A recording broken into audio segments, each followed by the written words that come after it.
Hello, hello, what's up, everybody? Oh, that's not right. There we go, hello. This is Generation Z, I am your host, Russell. This is a show where we talk about technology and other assorted matters as well.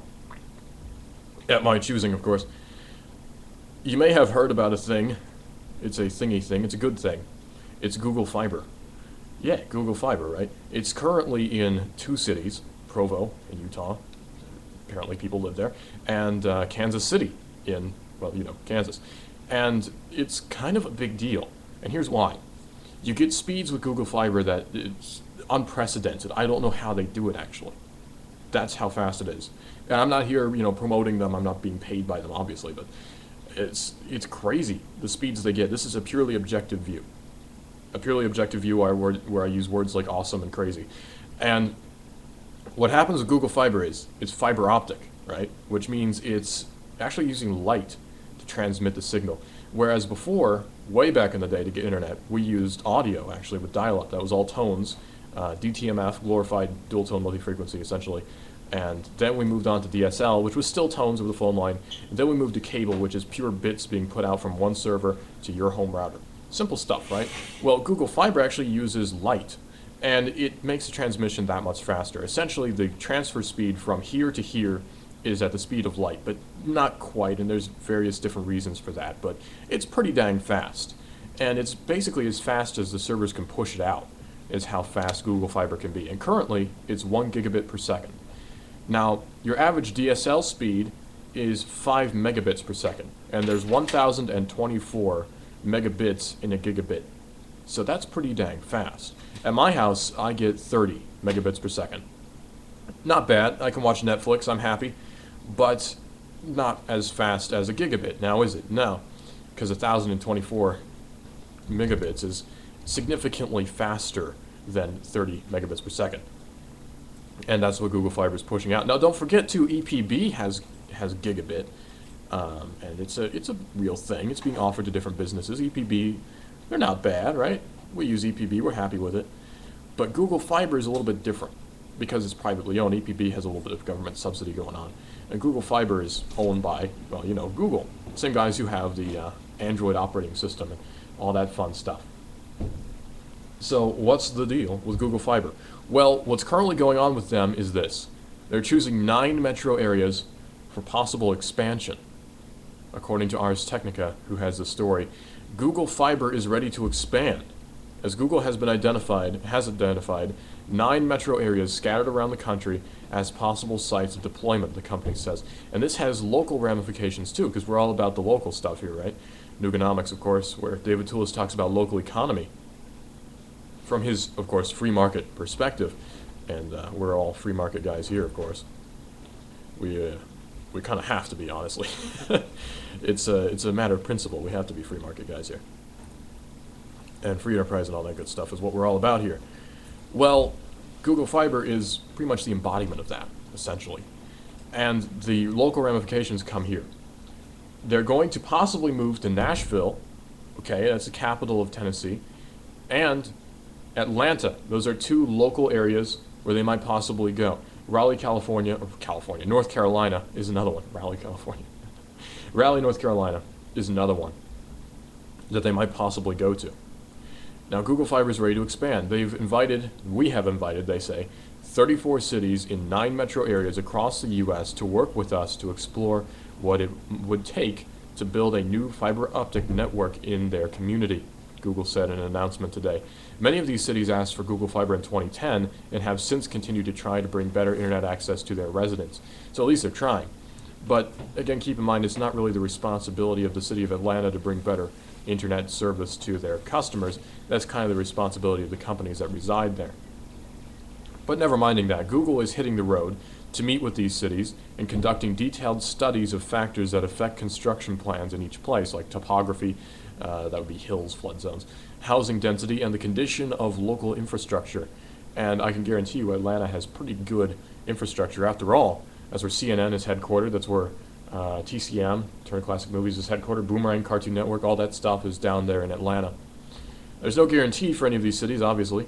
Google is asking municipal officials to do the following: provide detailed, accurate maps of existing infrastructure like utility poles, conduits, water, gas, electricity lines. Of course, they couldn't do that with Google Maps, apparently. And also, ensure the company has access and put its fiber on existing poles or conduits, since it don't want, Google needs to get out of the ghetto, since it doesn't want to dig up streets unnecessarily or put up duplicate poles.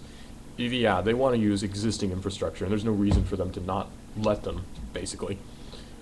And review permitting processes to make sure cities can handle as much as 100 times their usual number of permit requests once it starts building. Google wants to move quickly and on a predictable schedule.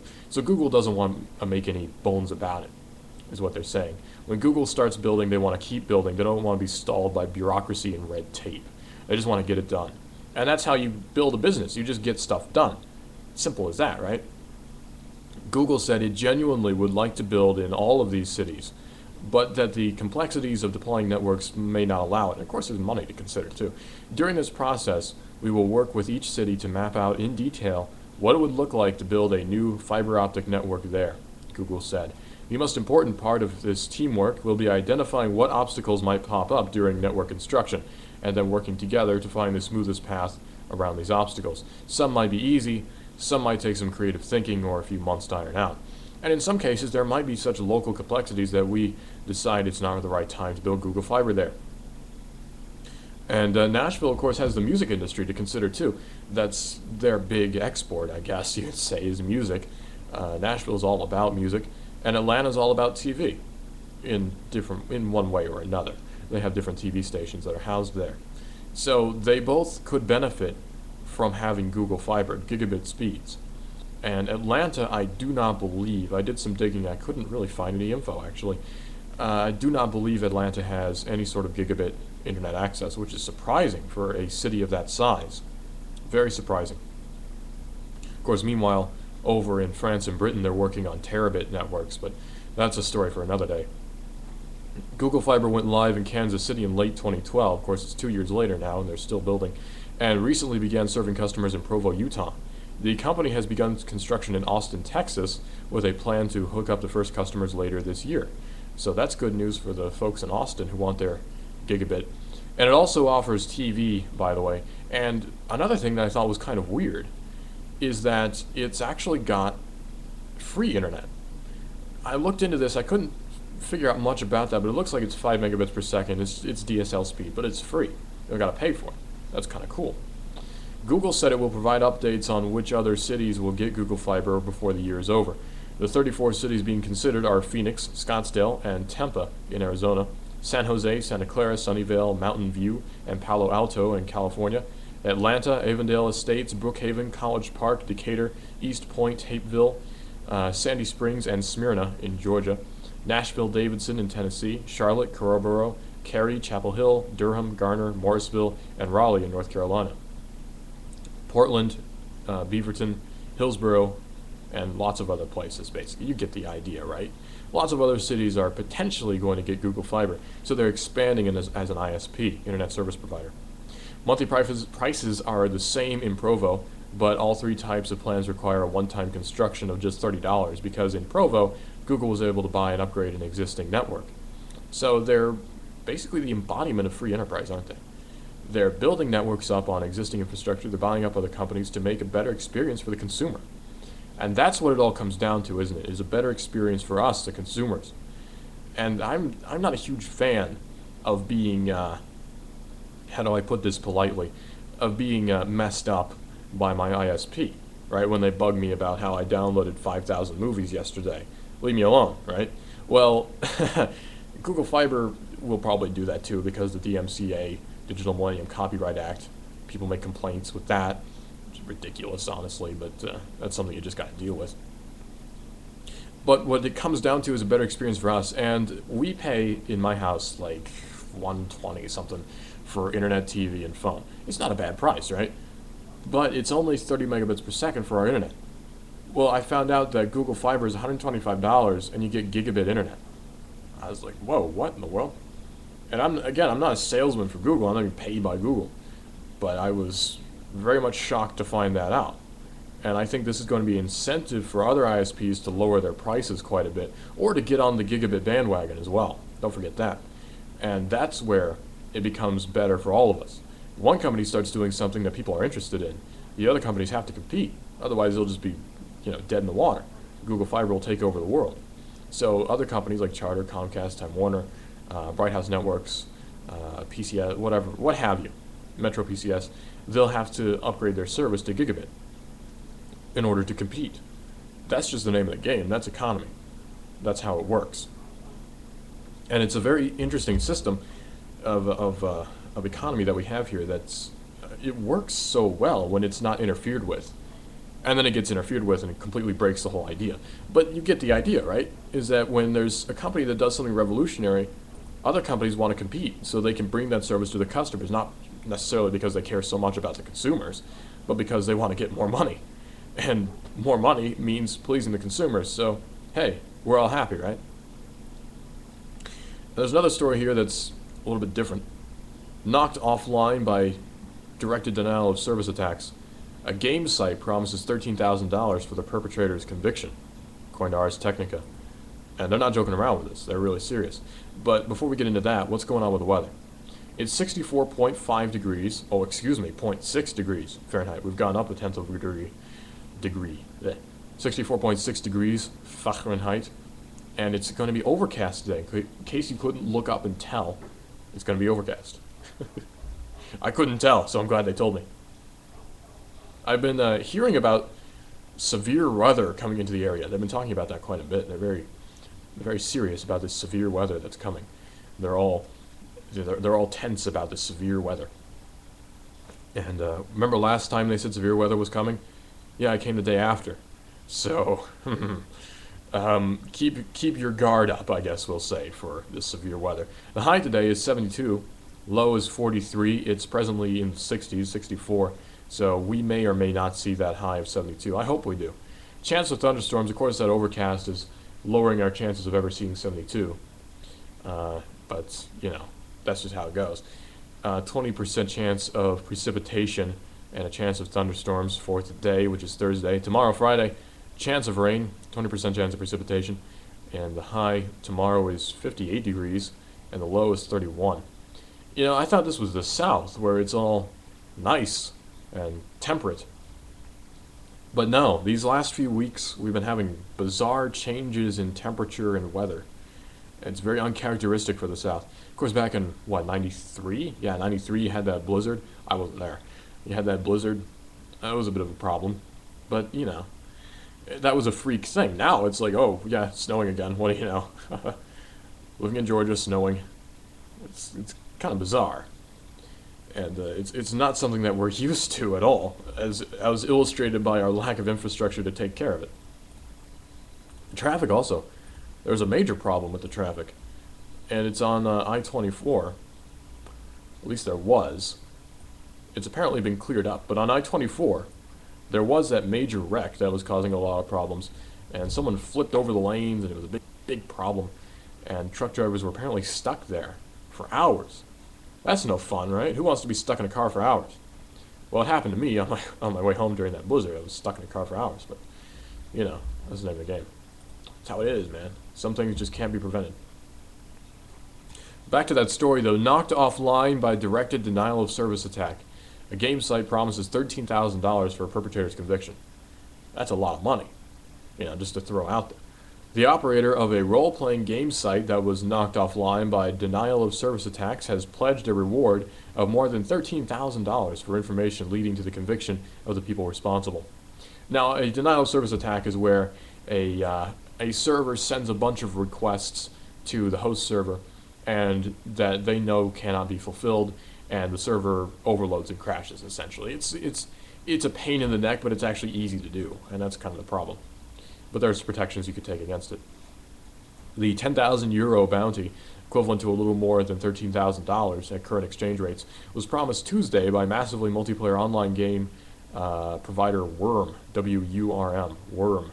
The bounty came after the company's servers were knocked offline by a distributed denial of service attack, a technique that uses large numbers of infected computers to flood a target with more data than it can handle.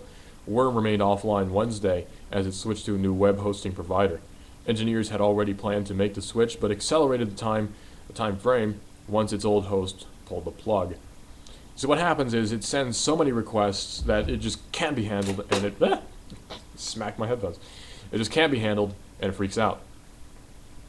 And it shuts down the server. It overloads it with data. It just can't handle all that data that's being sent towards it.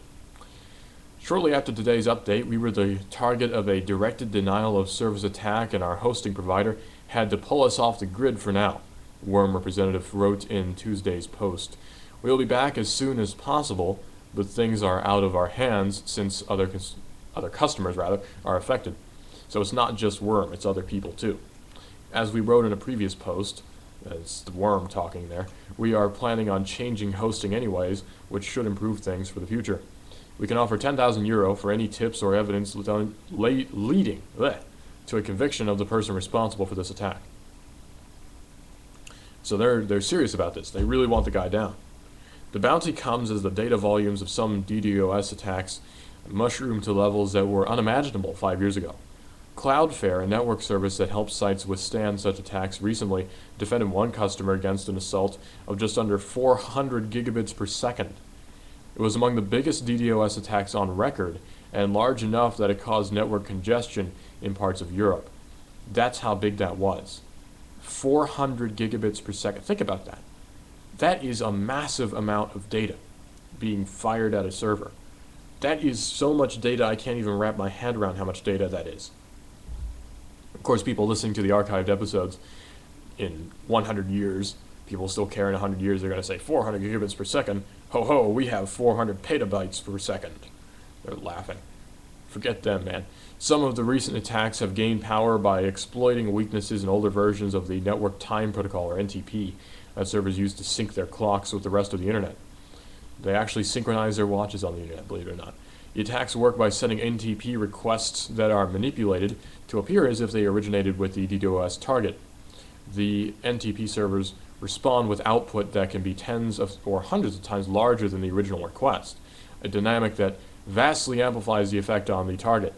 These types of high-powered reflection attacks have long been bounced off poorly secured domain name system servers, but the abuse of NTP servers to achieve similar results is comparatively much newer. So this is a new method of attack. This is the Panzerfaust of attacks. Until now, most victims of DDoS attacks have sought the protection of Cloudflare Prolexic? Not Prilosec, but Prolexic, or one of many other competing services. Worm's promise of $13,000 represents an unusual, possibly unprecedented remedy. It'll be interesting to see if it gets results. And that is an interesting way to fix the problem, throwing money at it. And if it proves effective, then that could be good. Because a lot of the time, people don't see any ramifications for their DDoS attacks. It's just dust in the wind, man. They do these attacks and then it's just sort of ends. Nothing comes of it. Well, now, if they're offering a bounty, things can get interesting because now people are going to be on the hunt. Not just law enforcement, but people who want money. Freelance private investigator, cybersecurity guys who are going to be after these DDoS attackers who could, again, potentially perpetrate this event again. So it's an interesting situation and one that we'll be looking after, to be sure. Any updates that come to this, I'll let you know. And speaking of people attacking other people, Iranians hacked Navy network for 4 months. And apparently it's not a surprise, according to Ars Technica again. Iranians hacked the Navy. How does Iran hack the United States Navy? The Navy, believe it or not, is actually really good at cryptography. Not that they're making an effort to prove that here, but the Navy is really good at cryptography. After all, they invented Tor. And, by the way, I need to talk about TOX. I'll get to that in a second. In 2012, though, Iranian hackers managed to penetrate the U.S. Navy's unclassified administrative network, the Navy Marine Corps intranet. The intranet. That's the internet that's within the bounds of it. It's basically a glorified local area network. While the attack was disclosed last September, the scale of it was not. The attack gave hackers access to the NMCI for nearly 4 months, according to an updated report by the Wall Street Journal. Vice Administrator Michael Rogers, who is now President Barack Obama's choice to replace General Keith Alexander as both NSA Director and Commander of the U.S. Cyber Command, led the U.S. Fleet Cyber Command when the attack came to light. Rogers' response to the attack may be a factor in his confirmation hearings. So his confirmation may rely on how he handles this Iranian attack. It makes me wonder, though, not to put on my tinfoil hat, right? But it makes me wonder if this attack didn't actually happen and it's just an excuse to show off this guy Rogers, his capabilities with handling data attacks. It could be. I mean, think about that. Keith Alexander's being replaced. We don't like Keith Alexander, after all. Nobody does. But this new guy doesn't look so good either. In fact, he looks kind of worse than the head of the NSA presently, and he's going to be the new head of the NSA. And he doesn't really have any creds behind him that the public is aware of, right? He does internally, sure. I'm sure he has credentials. But for us, the people, we don't really care about it. So this could be an excuse to sort of make him something, to show him off, we'll say. That could just be the reasoning behind this. I don't know yet, but we'll have to see. Officials said no email accounts were compromised and no data was stolen in the attack, but it cost about $10 million to repair the damage done to the network systems, a process that included taking the whole network down twice for upgrades to systems and removal of malware. The attack on NMC is not exactly surprising. Of course not. The unclassified network, which encompasses approximately 70% of the Navy's IT operations, is the largest corporate intranet in the world, supporting over 800,000 users at 2,500 sites, 2,500 sites. It also hosts a vast majority of the Navy's public-facing websites, making it a huge target. And while the network has had the benefit of frequent updates and fairly consistent security by corporate intranet standards, it's been the target of criticism and sometimes ridicule almost since its inception. Early growing pains caused sailors and Marines to complain that NMCI stood for No More Computer Information. Ouch. So, people aren't happy exactly with the Navy right now.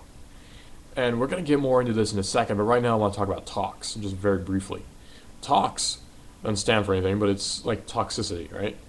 And what it is a encrypted chat, right? Which is pretty cool to me, right? You can have contacts. It's just like a normal chat program, like AIM or MSN or ICQ.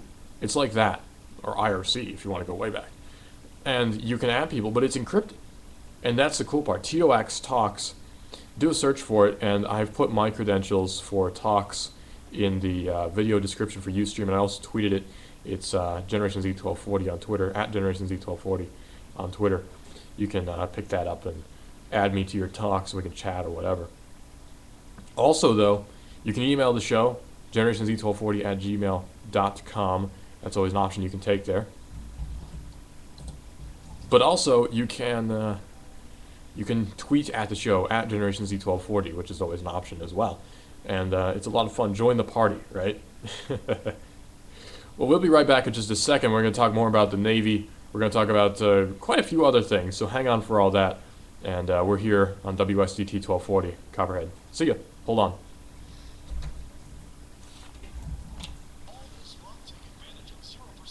Financing or a $1,500 rebate on your new Camry. That's right, $1,500 cash back or 0% financing on a brand new Camry. This is unheard of. All this month, take advantage of 0% financing or a $1,500 rebate on your new Camry. That's right, $1,500 cash back or 0% financing on a brand new Camry. You have to get to Capital Toyota on Lee Highway. All this month, take advantage of 0% financing or a $1,500 rebate on your new Camry. That's right, $1,500 cash back or 0% financing on a brand new Camry. Capital Toyota is home of the world's classiest mid-price car, the Camry. Capital is your Lexus and Scion dealer. All this month, take advantage of 0% financing or a $1,500 rebate on your new Camry. That's right, $1,500 cash back or 0% financing on a brand new Camry. Capital Toyota on Lee Highway, with the savings are that much better. You're a hard worker. Your little business is your future. EJ Pelton Company is an accounting and tax service that works to help you keep what you have earned. EJ Pelton keeps current on tax laws and has been helping people like you 37 years. EJ Pelton has an office on Dayton Pike in Sunny Daisy, open all year to serve you. Think ahead. ejpelton.com. Call us 332-3339. That's 332-3339. That's ejpelton.com. Think ahead. You love your hometown. Are you interested in free markets, in local economy? Do you hope that Chattanooga can survive the next meltdown, the next chain of disasters in the national economy? What's the best way to live out the ideals of self-government and self-determination? Join me, David Toulis, at Nuganomics.com, weekdays 1 to 3 at 1240 Copperhead AM. Nuganomics.com is the home of Love Your Neighbor, Buy Local. A great slogan. Here comes Dale Earnhardt Jr. He's got third. He's going for second. Earnhardt going for the lead. The NASCAR Sprint Cup Series is on the Motor Racing Network. Coverage continues Sunday with the Daytona 500 from Daytona International Speedway. Hear it live at 12 noon on the Motor Racing Network, the voice of NASCAR. And for ticket information, go to MRN.com. Check it out this Sunday live on Chattanooga's official NASCAR radio station, Copperhead 1240. You can listen to Copperhead Radio everywhere. On your AM radio at 1240, 910, or 1190. On the net, go to copperhead1240.com.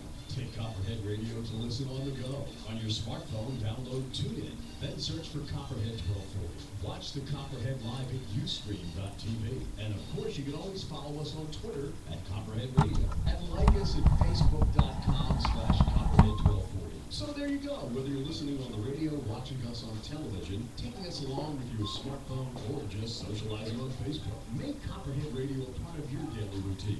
Copperhead 1240, Southern Rock, Kicking Country, Tennessee Talk. The Man Radio Station. Hunting, fishing, NASCAR, Tennessee Talk, Southern Rock, Kicking Country. Copperhead 1240, 1190, and 910 AM. Picture that curl of steam rising from your fresh-baked pizza.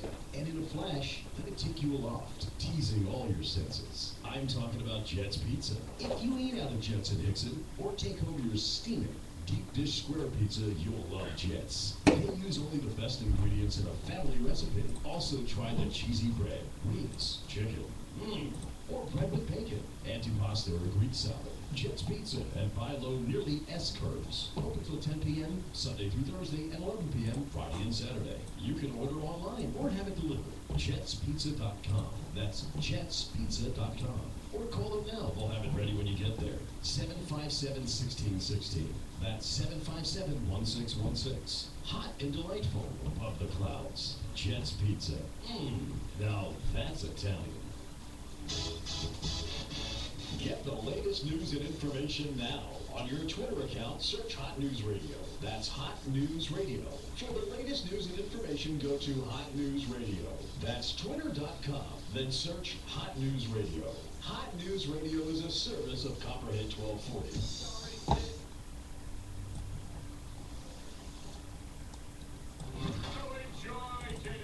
The Man Radio Station. Hunting, fishing, NASCAR, Tennessee Talk, Southern Rock, Kicking Country. 1240 The Copperhead. The Copperhead 1240, Southern Rock, Kicking Country, Tennessee Talk. The Man Radio Station. Copperhead 1240.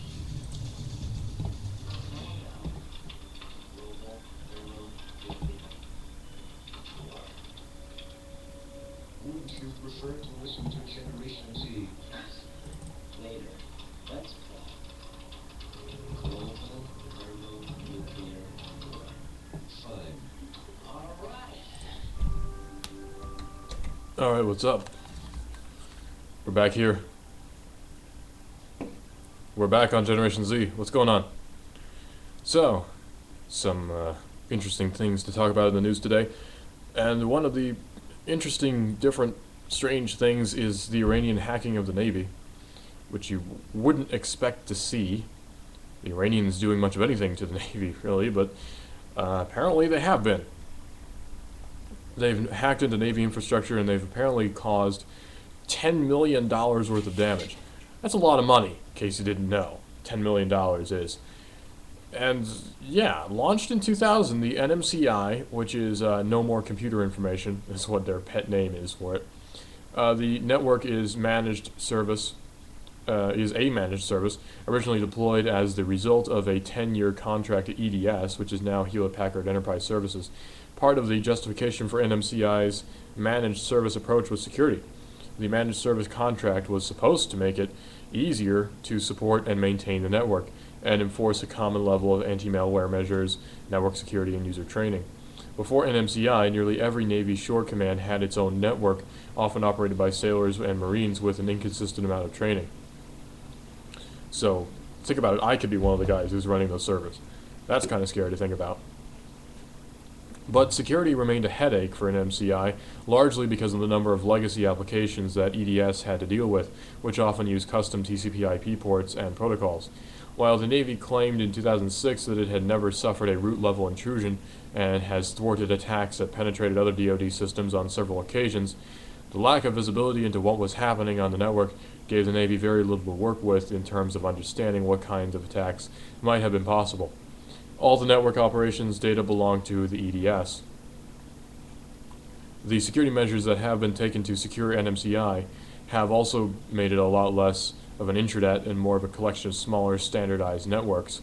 There's so much segmentation of the network that even email attachments couldn't be effectively shared between a Navy user and a Marine Corps user, ostensibly on the same infrastructure. It didn't help that EDS lost nearly $3 billion on the original deal, which may be part of why the company ended up being acquired by Hewlett-Packard. And that's kind of a problem when agencies, especially government agencies, can't share info between themselves. Yeah, you kind of want to be able to share info, right? Like, if I can't email, like David Toulis of Nuganomics.com some audio that I've edited for him, that's kind of a problem, because then that means the audio isn't there for him when he needs it, right? That's a problem. Well, even after NMCI was fully rolled out, the Navy had over 500 separate networks.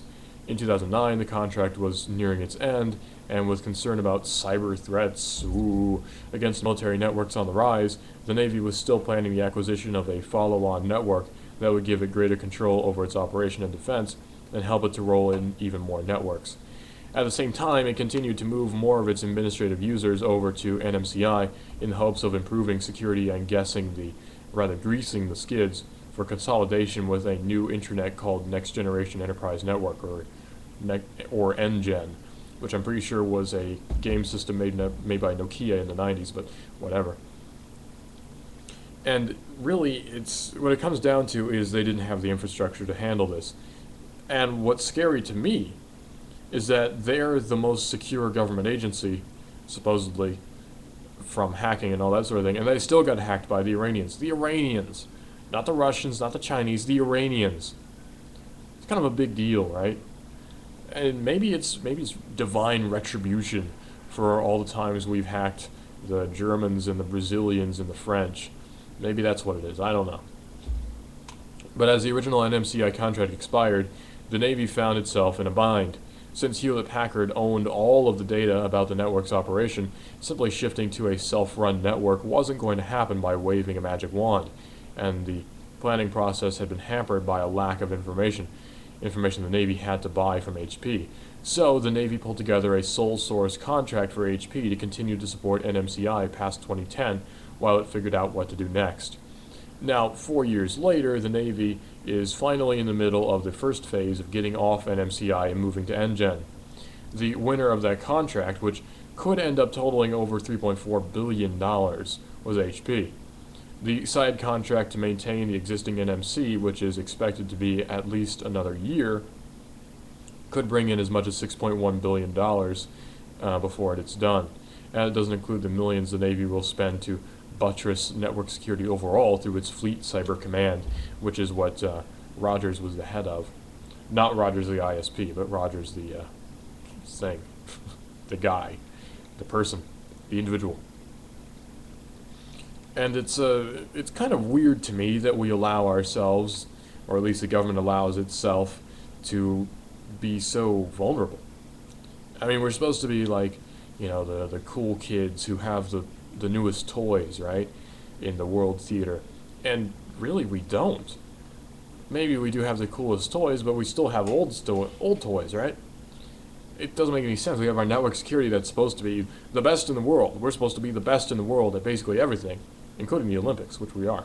But when it comes down to it, we're kind of not any better than anybody else about our security, because we still got hacked by the Iranians. The Iranians, think about that.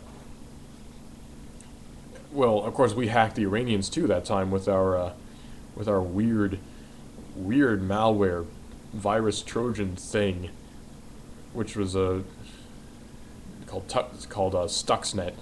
We invented it along with the Israelis. That was a weird thing. It's apparently been infecting other computers too, but whatever. And it's no wonder then that Janet Napolitano is warning about the Cyber 9/11 that's coming up or whatever. Cyber 9/11. How can you compare a cyber event to the events of 9/11 is my question, right? I mean, think about it. And I'm not paraphrasing. They actually warned about Cyber 9/11. Like Cyber 9/11, people died on 9/11. People probably wouldn't die if the Navy servers got hacked. I mean, think about that. That's an insensitive thing to say, and I'm not usually a social justice guy. In fact, I'm never a social justice guy. There are things that you can say and be polite about it, and there are things that in our social situation just should not be said. Not that it's illegal to say them, but that falls among them. Cyber 9/11. Are you serious with that? I mean, come on. Comparing hacking of computers to the deaths of a few thousand people, that seems a little bit extreme to me. Maybe I'm being oversensitive about this great disaster that occurred in our country. I mean, it's like saying, yeah, you know, if that whole bridge being shut down in New Jersey, that was a traffic Pearl Harbor right there. I mean, come on, you don't say stuff like that. It's ridiculous. But moving on, let's look at the weather and traffic too. How's traffic doing? Well, our traffic looks like it's doing no better, no worse than it was before. In fact, it's essentially exactly the same. Traffic is traffic. What can you say about it, really? It's moving along. It's all on the green. Traffic's actually really good. I noticed that, except on the Chickamauga Dam when I was crossing it from home to here today. It was kind of weird. And weird, I mean, like, the people were driving strangely. This guy had his hazard lights on, and he was going like 30 miles per hour, and then he turned them off and started going normally. Like, what's your deal, man? Maybe he turned around to spank his kids or something. I don't know. It was weird. How's our weather doing? Well, it's 65.2, so the weather is actually, the temperature is steadily climbing up. But again, I don't think we're going to see 72 degrees here anyway, in Hickson or Saudi Daisy. Maybe where it's not so overcast, because that's what's really doing it, is the clouds are absorbing a lot of the sun's radiation, so we're not seeing near as much of the temperature as we would be. As much temperature. Don't usually measure temperature like that in amounts. We got this much temperature today. Well, whatever. What's going on in the world news? Well, of course we have Ukraine, which is kind of in turmoil, really. And the headline here is Truce Crumbles in Ukraine and Russia. There's no early elections, and the East and West are clashing. This could be the story of the year, if things go poorly, which they may just. This could end up being the story of the year. How so? Well, Ukraine could be just the beginning. It could be other countries now are in clashes about the EU. Turkey, for example. Yeah, Turkey might possibly enter the EU, but they're also maybe not. See, we like Turkey, we the United States. They've kind of been our friend for quite a long time, right? And, well, if they join the EU, that means there's one less friend we have that has their own independent currency that's going to be as open to US dollars. So that's a problem in and of itself, and this could lead to clashes there as well, possibly orchestrated by us. I mean, think about the Iranian Revolution, right? But the truce has crumbled in Ukraine. See, what happened was, maybe you don't know, in Ukraine there's kind of a clash between two major forces. There's government supporters, which is mainly just the government, honestly, and then there's the protesters who are pro-European Union, and there's other protesters too, smaller anarchist factions and what have you. People who don't want either Russian or European Union influence. But a truce has crumbled in Ukraine. See, there was a truce between the protesters and the government where they weren't going to fire on each other. That's changed. Now they're shooting at each other again. In fact, police have been ordered to fire on protesters in self-defense if it comes to that, and I'm sure they're taking that opportunity to fire on protesters when it's not self-defense. And there's the protesters now who are arming themselves and firing on the police. This could be a full-blown revolution in Ukraine, potentially. And revolutions always have implications on the world theater in the United Nations and all that. And I think part of the reason this isn't being covered near as much in the media is because they don't really want citizens' uprisings to be publicized. That's my theory. They don't want citizens' uprisings to be publicized because they don't want to give anybody any ideas. People see, oh, hey, these citizens are throwing out their government. Maybe we could do the same thing, and then that sort of gets out of hand, and there's violence and all that stuff you don't want. So it's kind of hard to. It's on the one hand you can see where they're coming from, but on the other hand it's like you really shouldn't be getting the news out there, and that's part of why I think we're a genuine benefit here at Copperhead 1240. Is we're talking about this news that other people just aren't talking about. Like Venezuela, for instance. Venezuela is a big problem going on right now in Venezuela. There's a citizens' uprising, there's protests, a beauty queen has been killed by the police, other people have been killed, the major opposition leaders have been thrown in prison. This is a big deal in Venezuela because Venezuela has a lot of oil. That may be why there's an uprising. Now, what do I mean by that? The citizens are like, we have oil, we need to protest. No, I mean, it could be another Iran situation back in the 70s where we orchestrate, or 50s I should say, we orchestrate a revolution in order to get at their oil reserves. That could be it. And again, it could not be, but there's potential there. You have to keep an eye on that, and that's something you will never, ever hear on TV. I can guarantee you will never, ever hear that. You turn on CNN and they say, we could have orchestrated this. You're never going to hear that. They're going to be playing into the hand of the government. Even Fox is guilty of this, playing into the hand of our government because we don't want to offend anybody. If we tell it how it is, well, people might be offended. They may say, hey, things aren't so great. America may not be the best place ever, sometimes. That's why you're never going to hear that stuff here. Or other places, I should say. All the time here we talk about that. That's what we're all about, is getting info out to people who need it. Right? Because that's why I'm here to talk about technologies, because this stuff needs to get out there. People need to know. 3D printing, 3D scanning, all these other things, genetic modification, cyborgs, actual real cyborgs. In fact, just today we're going to talk about a child who has a 3D printed exoskeleton that allows her to walk. That's the crazy stuff that's going on. Verizon's wanting payment for Netflix traffic. You wouldn't normally hear this stuff. If you watch the TV or listen to the regular radio, I think we're sort of an anomaly when it comes to radio. You're not going to hear that. Local economy.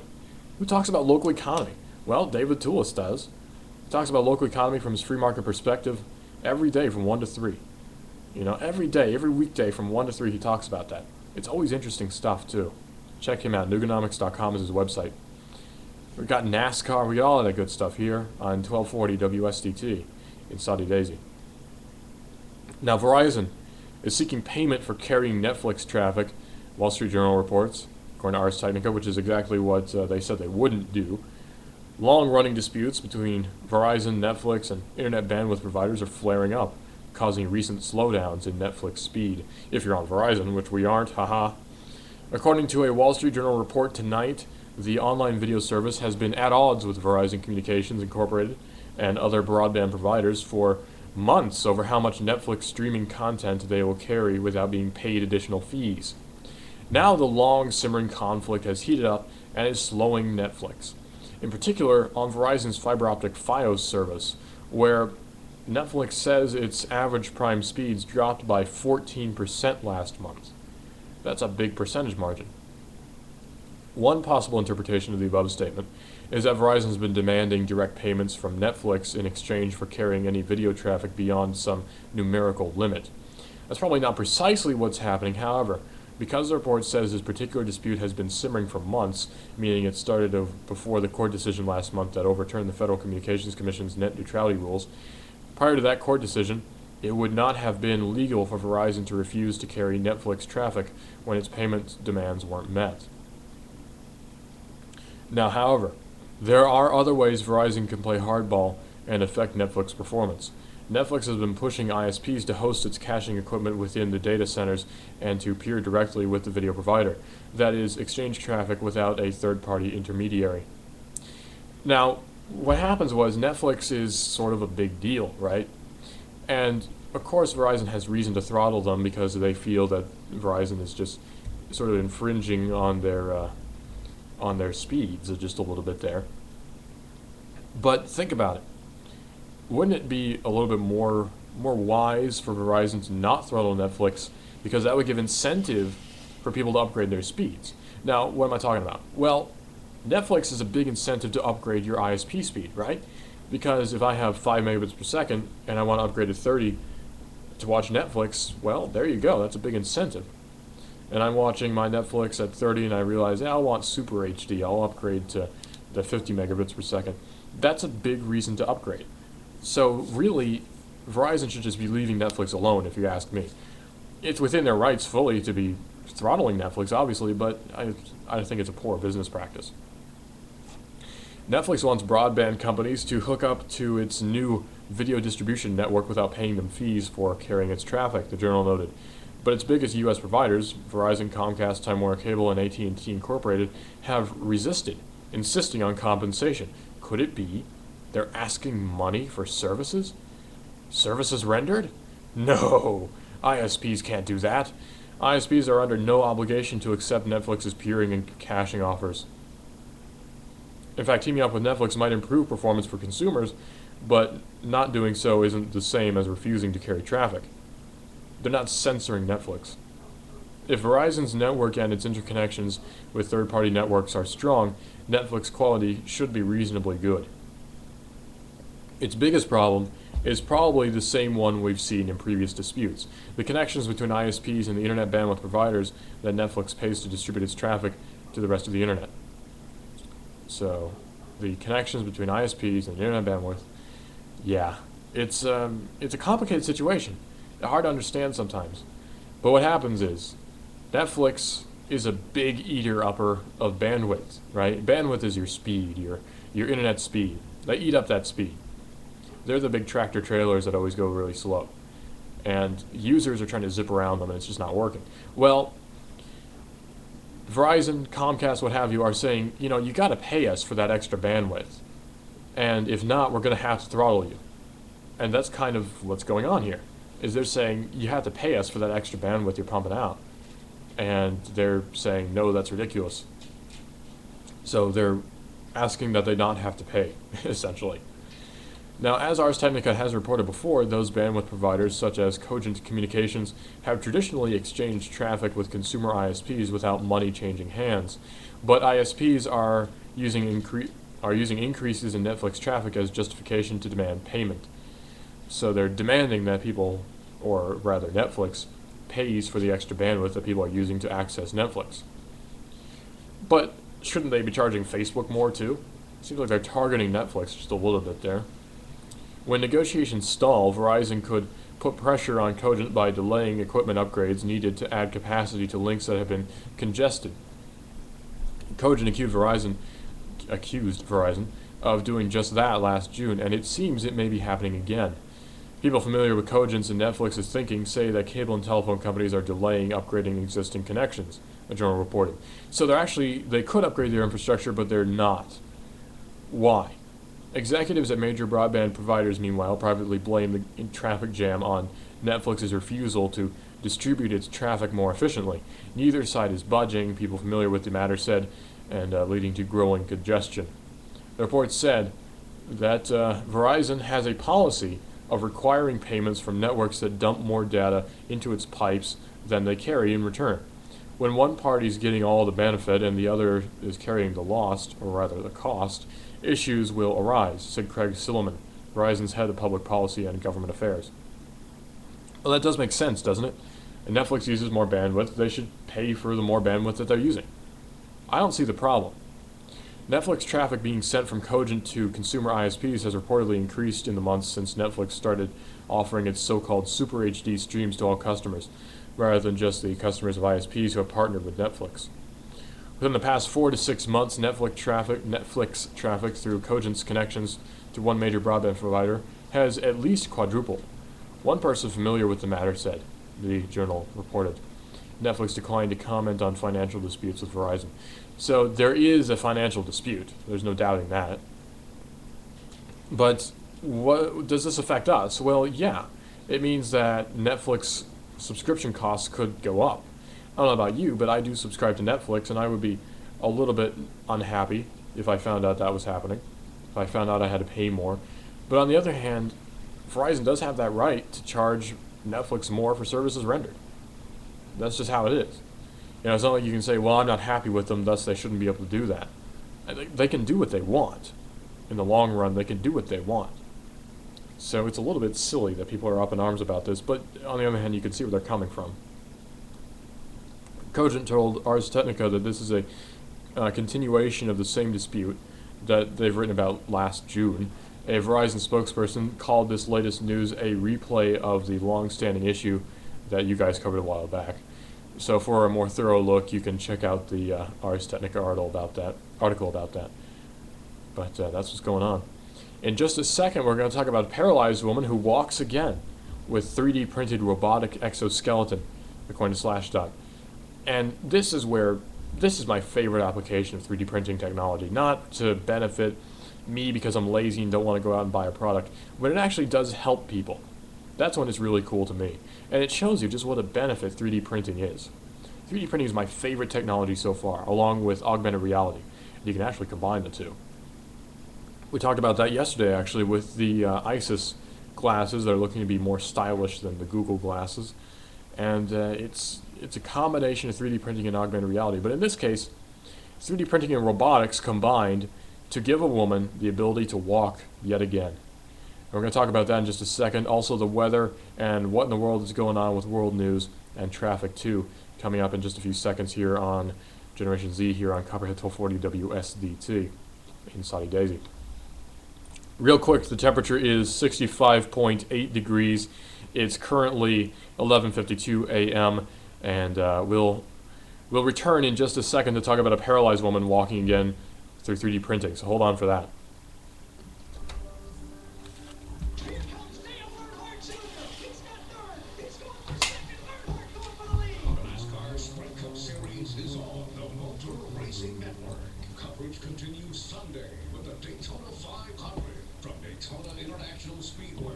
Hear it live at 12 noon on the Motor Racing Network, the voice of NASCAR. And for ticket information, go to MRN.com. Check it out this Sunday live on Chattanooga's official NASCAR radio station, Copperhead 1240. All this month, take advantage of 0% financing or a $1,500 rebate on your new Camry. That's right, $1,500 cash back or 0% financing on a brand new Camry. This is unheard of. All this month, take advantage of 0% financing or a $1,500 rebate on your new Camry. That's right, $1,500 cash back or 0% financing on a brand new Camry.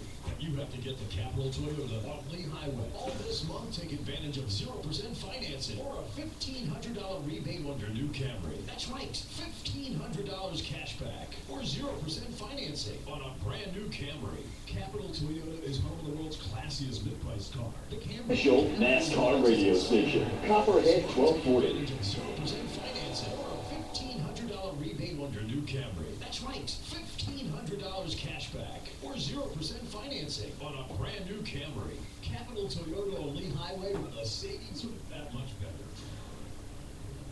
Do you feel better outside your home or business than in? Indoor air quality is important. Mildew, mold, smoke, water, and road damage are prime causes of poor indoor air quality.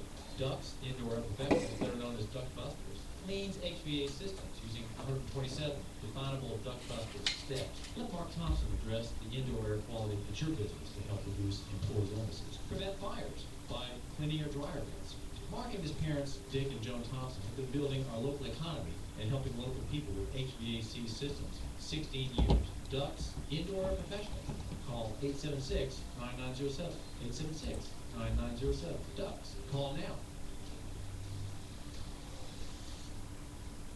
So enjoy today. The Man Radio Station. Hunting, fishing, NASCAR, Tennessee talk, Southern rock, kickin' country. 1240 The Copperhead. The Man Radio Station. Hunting, fishing, NASCAR, Tennessee talk, Southern rock, kickin' country. WSDQ Dunlap, WEPG South Pittsburgh, The Copperhead, WSDT Sunny Daisy, Chattanooga. The Copperhead 1240, Southern Rock, Kickin' Country, Tennessee Talk. The Man Radio Station. Copperhead 1240. I've exhausted every evil plan in my filing cabinet. From A to Y. A to Y? Yeah, A to Y, you know, yeah. What about Z? C, Z, the letter after Y. W, X, Y, Z. Plan Z, here it is. Just like you said. Oh, boy. Oh. It's evil. It's diabolical. It's lemon-scented. This plan Z can't possibly fail. And I will rule the world. Hey, we're back. What's up? This is Generation Z. I'm your host, Russell. So, talking about 3D printing, also, we're going to talk about video games for just a second here. I know, I can't focus on them forever as much as I'd like to. But a new franchise, or actually an old franchise, is coming back, and I'm totally excited about it. So we're going to talk about that. But first, a paralyzed woman walks again with 3D printed robotic exoskeleton, according to slashdot.org. And again, of course, this is Generation Z. This is a show where we talk about technology and all that good stuff too. 3D Systems, in collaboration with Exobionics, has created a 3D printing robotic exoskeleton that has restored the ability to walk in a woman paralyzed from the waist down. The Exo suit, not Exo, but Exo. It's EKSO. EKSO, Exo.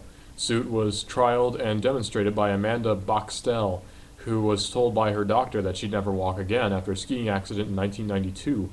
Designers from 3D Systems scanned her body, digitizing the contours of her spine, thighs, and shins, a process that helped them mold the robotic suit to her. Then they combined the suit with a set of mechanical actuators and controls made by Exobionics, I should say.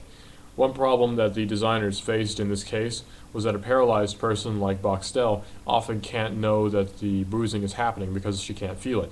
That's dangerous, Summit said, because undetected bruises or abrasions can become infected. So we had to be very careful with creating geometry that would dodge the parts of the body that it had to dodge, designing parts that wouldn't impede circulation or cause bruising. So what happened was they actually created a system through which she could walk again, which is very significant because walking again is kind of a big deal, right? I mean, consider, maybe you're paralyzed, right? Well, you need to be able to walk again, right? I mean, being paralyzed is kind of a big deal. So they create this suit for you, 3D printed, bionics, where you can just walk again. I mean, you can't feel your legs, obviously, but still, that's pretty significant. And eventually we'll get to the point where we can sort of simulate sensation as well. Or maybe stimulate sensation. But still, this is a very cool technology, and it shows you just how far we've come. From the days where, prosthetics were wooden and not really that good. They just sort of were there for looks. And then we went to robotic prosthesis where it was there, but it wasn't that great. And now we've got 3D printed and designed to fit the contours of your body exoskeletons that allow you to walk. Crazy stuff, man. I mean, she's in a skiing accident. That's serious stuff. But moving on, what's the temperature? Well, presently the temperature is, if I can find my mouse pointer, the present temperature is 66.1 degrees Fahrenheit. So it is slowly climbing, but we're not quite there yet. 66.1 degrees Fahrenheit, pretty good, not bad. It's warm enough. I mean, I could go out there in a t-shirt and be okay. Oh, by the way, I'm wearing my my Generation Z t-shirt, which was kindly gifted to me by my Canadian friend, all the way up there in the Great White North. So thanks for that. I really do appreciate this shirt. It's very nice. It's I've worn it like every day for a week, and I should probably wash it by now. But no, I'm kidding. But it really is a nice shirt, and it's got the logo and everything on it. It's crazy. Well, a new Doom game. It's not dead. In fact, a beta is coming with the Wolfenstein pre-order, according to Slashdot. Yeah, remember Wolfenstein 3D? Yeah, it's back. And I can't wait. But also, Doom is back. The last Doom game we had was Doom 3. Or maybe Doom, what was the new Doom? The Doom BFG 3000 edition, 9000 edition I should say, that came out where it's a remake of Doom except HD and stuff like that. Well, it's a new Doom game. Remember Doom 4? It's not dead. It's just been called Doom, presumably. They've renamed it. It's just Doom. Anyone who pre-orders a copy of the upcoming Wolfenstein The New Order will gain access to the Doom beta. But Bethesda isn't saying when that beta might be, or what platforms it will be on. It is saying, however, that you'll need to be over 18 to participate. It sounds like it might be a bit gory, then. I can't wait.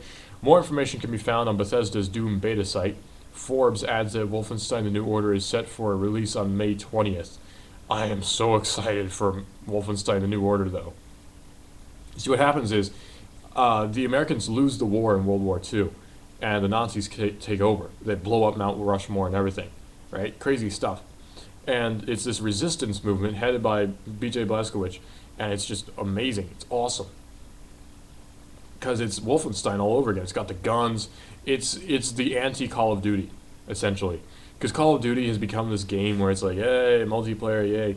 Wolfenstein New Order has a very strong campaign, it looks like, with an actual narrative. Single player. Oh man, I can't wait. I just hope my computer can run it. I need to upgrade my computer, and fast, if I want to play if I want to play Wolfenstein New Order. I need to get myself a new graphics card, a new processor, and more RAM, a new operating system. Hey, anyway, I can't wait. I am totally psyched for Wolfenstein New Order and for Doom. Oh man, Doom.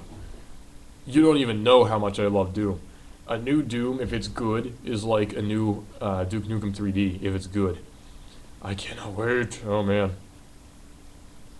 Oh, here's a cool story too. I'm excited. This is an awesome story. Perlman's P-Cell. Super fast future of wireless networking. Too good to be true? I hope not. Steve Perlman, the guy behind Web TV and OnLive. Yeah, remember OnLive? Yeah, OnLive is that thing where you can play games streamed. It's processed in a server somewhere. You can play your games like Duke Nukem 3D. Well, now you can play your games from the servers, and it's pretty awesome, but OnLive is a good service. It's just, you have to have really fast internet for it to work, because all the work is done, number crunching is done by the servers, and it's streamed to your TV. Also, Web TV. I actually have a Web TV box, believe it or not.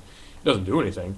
I have a Web TV box, so you could watch TV and reply to email and stuff with Web TV. It was a cool thing, but now we have smartphones, so we don't really need that. Well, he revealed his next and hopefully game-changing innovation, P-Cell wireless technology. If early demonstrations of the technology are to be believed, P-Cell appears to completely dismantle the idea of how a wireless spectrum crunch, allowing each mobile device to receive full wireless bandwidth from congested base stations, potentially increasing our total wireless bandwidth by 1,000 times. Wow. Perlman and his new company, Artemis, are now looking for strategic partners to bring P-Cell tech to the market. We could be looking at one of the biggest revolutions in wireless communications, but there's still some big questions about the technology's efficacy and scalability to answer before we get too excited. But if it's true, that means we have way, way, way more bandwidth than we did before. And I can't wait, man. It's going to be rad. As it stands, there is a very finite amount of people/devices that can share a given piece of wireless spectrum. Say, for example, you're using your Verizon LTE phone. There's probably 10 megahertz of available spectrum between your phone and the nearest base station. Using various technologies like beamforming, MIMO, and multiplexing techniques, a bunch of devices can share those 10 megahertz. But at some point, there are simply too many waves traversing the same frequency, causing game-breaking interference, Shannon's law.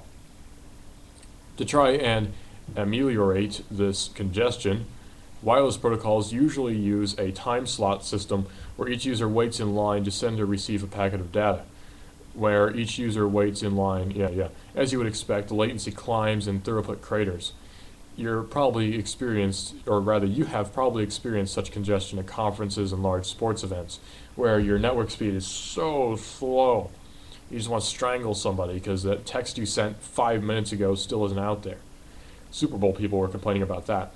Well, this new P-Cell could actually fix that because it welcomes overlapping signals. It's completely digital. This kind of congestion is wireless networking's biggest weakness. It can be mitigated by using larger swaths of bandwidth, but there just aren't that many megahertz available, especially at the all-important lower end of the spectrum, where commercial wireless networks reside. Of course, that's because the military's taken over a lot of that spectrum. But anyway, as you can see in the graph above, which you actually can't because it's radio, so you'll just have to imagine there's a graph there. From the FCC, this problem will only get worse as our thirst for mobile data increases. Enter P-Cell. No, leave my P-Cell alone. Which apparently thrives in these high congestion, high interference environments. P-Cell stands for personal cell, really. But there's probably some link to the creator, Perlman, as well. P-Cell is based on a technology called Distributor Input Distributed Output, or DIDO, which Perlman has been researching for a while and first mentioned publicly in 2011.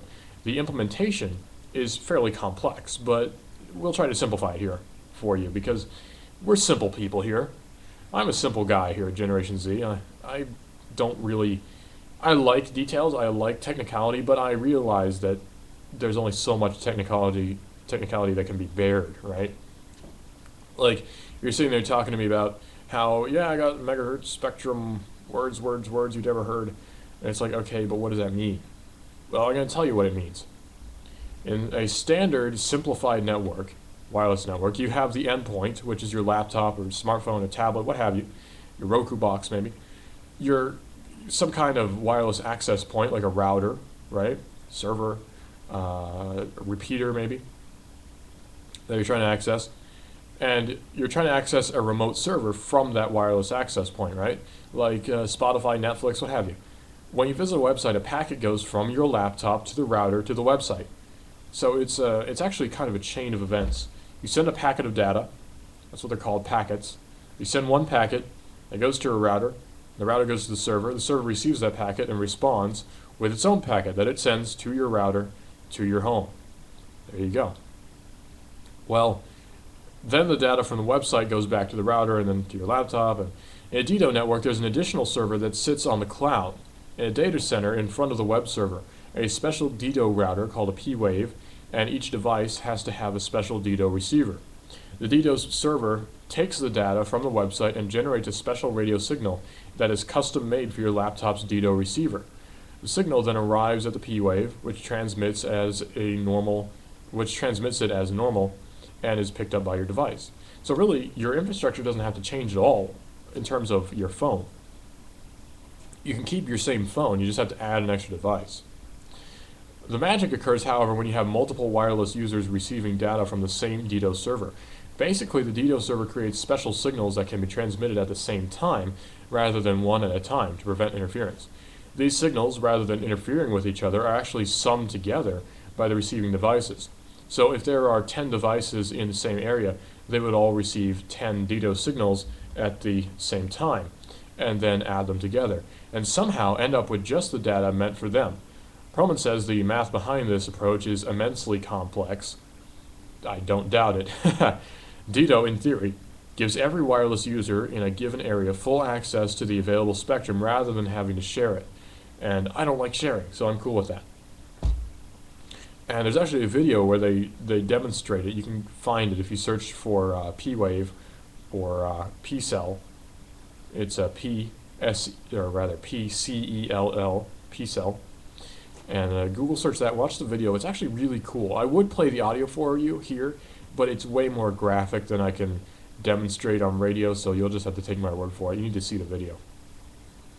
Normally I just play it for you, because, magic of radio, right? Well, many of the design decisions were specifically made to enable DIDO to be built practically and inexpensively, that's the big part, and to scale to any size. So we can talk about a house or a city. like Chattanooga, right? Chattanooga's a big city. It's not the biggest city, but it's a sizable place, right? We have a thriving culture here in Chattanooga that you don't really see anywhere else. We can call it an isolated place in terms of our culture, right?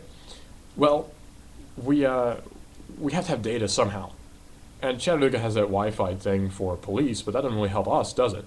So what if we had these P-cells all around Chattanooga, all around Sunny Daisy, all around Hickson, all around Ringgold, Dalton, what have you, Fort Oglethorpe, and you could have wireless access all the way through there. You know, a continuous connection carried from one P-cell to the next. So you don't have to worry about disconnecting from this Wi-Fi network to connect to another Wi-Fi network. You're just always connected. That sounds pretty awesome to me. I don't know about you.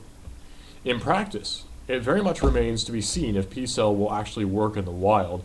As you may have already noticed, a DDoS setup, every packet of wireless data must go through a DDoS server, a DDoS access point, and be received by a device with a DDoS receiver/antenna. At the moment, as you can see in the video, Perlman and Artemis are using a lot of custom hardware and computers and servers running Linux and a special DDoS software. Hey, Linux! All right. Perlman maintains that the technology will be cheap to deploy, but that's kind of beyond the point. In a commercial deployment, almost the entire stack, from data centers to base stations to wireless routers to smartphones, will have to be upgraded/updated to work with DDoS. And I bet Artemis will try to be the sole provider of those DDoS servers. But again, it might be worth it. If you think about it, it might just be worth it. Because we're talking about revolutionary changes in how we use the internet. Revolutionary. This is a huge task, of course, considering Perlman hasn't even revealed the secret mathematical sauce behind DDoS. It would take a long, long time to get this implemented, to work on this to the standards of 802.11 or LTE. It might not even be possible at all. What we need now is a lot more information from Perlman and Artemis, and then a show of confidence from the industry. We should remain very dubious until a big player like Samsung or Qualcomm signs up. Personally, the writer of the article says, I think we should be optimistic about new transmission techniques that don't require a whole new stack, like infinite capacity vortex beams. Well, that's all well and good, but this could be the future. I mean, we switched from CDMA to GSM, after all. We switched from dial-up to DSL. We switched from DSL to cable. Why not change our infrastructure just a little bit to accommodate what is better for the rest of us, right? That's what I'm all for, is what is better for the rest of us. What's better for everybody? Not in a socialistic, communistic sense. I don't care about that. No, I mean, what can companies do to serve us, and what can we do to help that along? Where we as people are innovators. A lot of us are innovators. You know, building new technologies that have not been seen before. We start up our own companies. We become revolutionary. Look at Facebook, a guy in his basement. Look at Apple, a guy in his garage. You know, look at all these other companies, guys in their college dorm rooms. These are the real innovators, and we have to be open to these guys and their ideas. You know, it may sound silly, but maybe they've got something. Maybe they're on to some sort of revolutionary new thing that could change the way we use technology. I mean, 3D printing was started up by Brie Pettis, the MakerBot. It was made by Brie Pettis, and he was a guy who had a small magazine, had a website, and it wasn't really a huge operation, but he did have money and funding.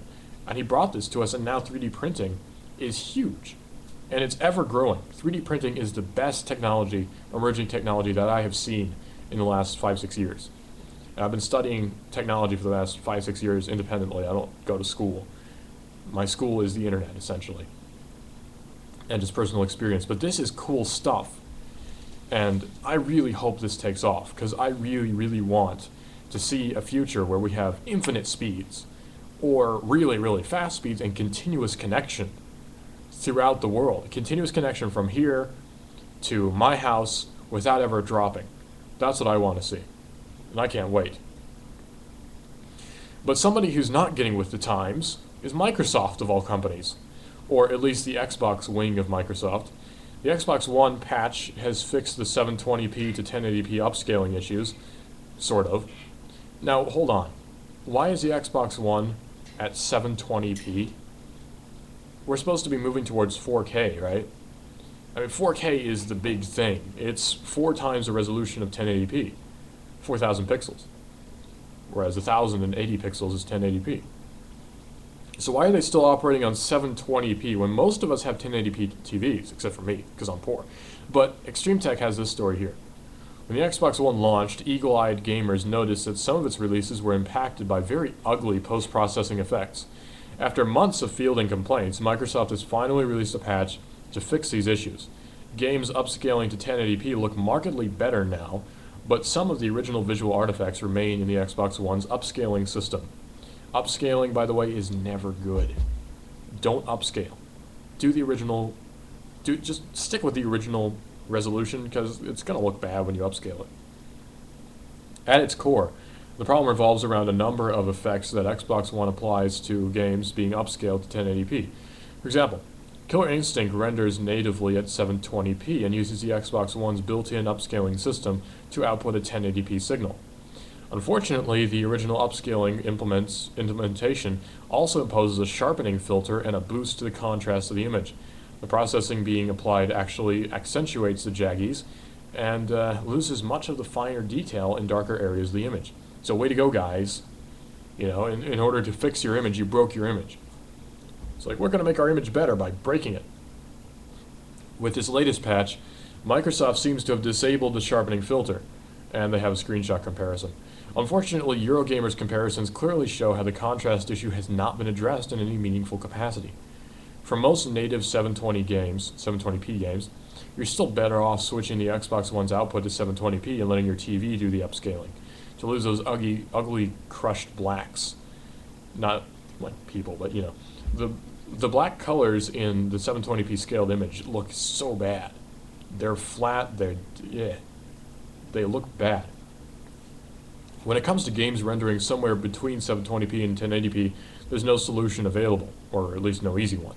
The end result will suffer either way. Of course, some developers are already working around this issue. Titles like Battlefield 4 are using custom upscaling implementations, so they bypass Microsoft's quirks completely. It's definitely easier to use Xbox One's built-in upscaling, but the extra work makes for a much better finished product. Also, native 1080p titles like Forza Motorsport 4, or rather 5, have no need for upscaling, so the crushed blacks are nowhere to be found. I wouldn't hold much of breath for a bevy of 1080p releases on this console anytime soon. The Xbox One's upscaler will likely remain an important component for a long time to come. Keep in mind, though, the scaling system itself remains largely unchanged, so don't expect to see 720p games stand up to the native 1080p experience available on other platforms, like the PC. Third-party releases will continue to look better on the PS4 for the foreseeable future. But at least the upscaling is more tolerable without the sharpening filter. Let's just hope Microsoft sees fit to fix the crushing issues sooner rather than later. Oh, Microsoft. Speaking of the PS4, there's an exclusive for the PS4 that I'm kind of interested in. And I'm not being paid by Sony or anything. I just sort of prefer the PS4 over the Xbox One. That's just how I am. I don't like the Kinect. I don't like that I have to use it if I'm going to use an Xbox One. I just don't like the Xbox One. That's the way of it. But the PS4, it's kind of cool. 1080p and all that. There's this game coming out for it called The Order 1886. And it's about like these guys who fight vampires or werewolves or something, I can't tell. But it's like a steampunk game. It looks pretty neat. Looks pretty rad, you know what I'm saying? Broski. Looks pretty rad, bro. Anyway, I can't wait, man. It's gonna be awesome. Not that I have a PS4, I don't, because I don't want to shell out, what, $400 for a PS4? No thanks. I'll shell out $400 to upgrade my PC. Thank you very much. PC Master Race. But what's the temperature like right now? Well, presently it's 65.8 degrees Fahrenheit. Actually 65.7, I'm sorry. It's gone up by a tenth. So the temperature is gradually increasing. We may actually see 72, but I kind of don't think so. But, you know, that's how it is. 72 degrees presently. 43 is the low. 72 is the high. And 20% chance of precipitation. Supposed to be some heavy storms tonight. Will we actually see them? Probably, but maybe not. Friday, 58, and Saturday, 63 is the high. Chance of precipitation tomorrow, but not on Saturday. Looks like a nice sunny day on Saturday. And Sunday, we got 58 degrees for the high and 34 for the low. So that's what's going on with the weather. In just a second, we're going to talk about Facebook and how they're acquiring WhatsApp. That's WhatsApp. They're acquiring them for $16 billion, according to CNET. We're going to talk about that and the implications that it has. So hold on for that in just a second. Facebook acquiring WhatsApp. Hold on.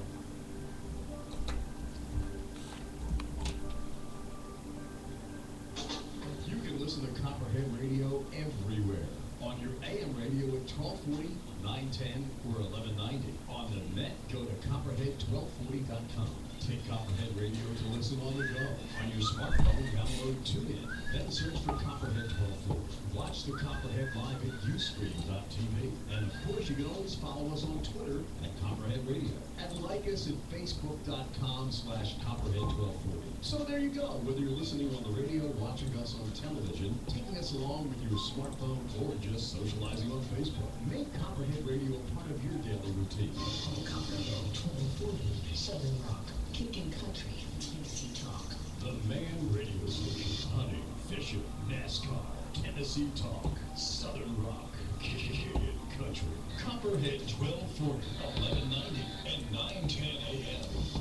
Local economy grows by personal relationships and trust. For many years, I've been a happy customer of S&S Auto Repair in East Bradford. I take my car to S&S Auto Repair, even though I live far off in sunny days. Steve Smith and his family have always treated me like a man. When I drop my car off at S&S, I get that recent call about the extent of my problem. Now, I get the quote, and I confidently say, go ahead, keep your car.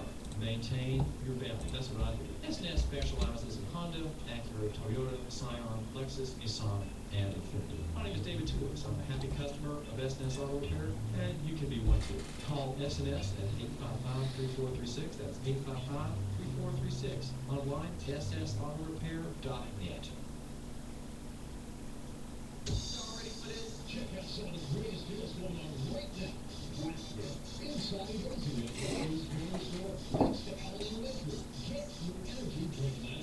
Monster John Coffee, Super Bowl, Starbucks Coffee, $2 for $5. Motel Milk, 2 for $6. That's $2 off. The largest selection of wine coolers, 10 for $12. Yummy! Mix and match 2-liter Coke and Pepsi bottles, 3 for $5. 24 packs of Natural Light, $16.69. Flat White 24-pack, $24.99. 6-pack Snowy Beer, just $8.69. 1 gallon Mayfield Milk, just $4.79. And now slushies are available at Wesley's Corner Store with the best deals in town. Wesley's Corner Store, Dallas Hall Road, next to Allen Elementary, Sunny Days. Get the latest news and information now. On your Twitter account, search Hot News Radio. That's Hot News Radio. For the latest news and information, go to Hot News Radio. That's twitter.com. Then search Hot News Radio. Hot News Radio is a service of Copperhead 1240.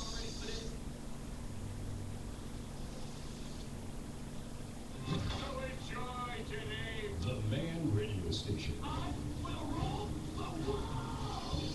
Hunting, fishing, NASCAR, Tennessee Talk, Southern Rock, Kid Country. 1240 The Copperhead. The Copperhead 1240, Southern Rock, Kicking Country, Tennessee Talk. The Man Radio Station. Copperhead 1240. IRC, Internet Relay Chat. It's how hoppers talk when they don't want to be overheard.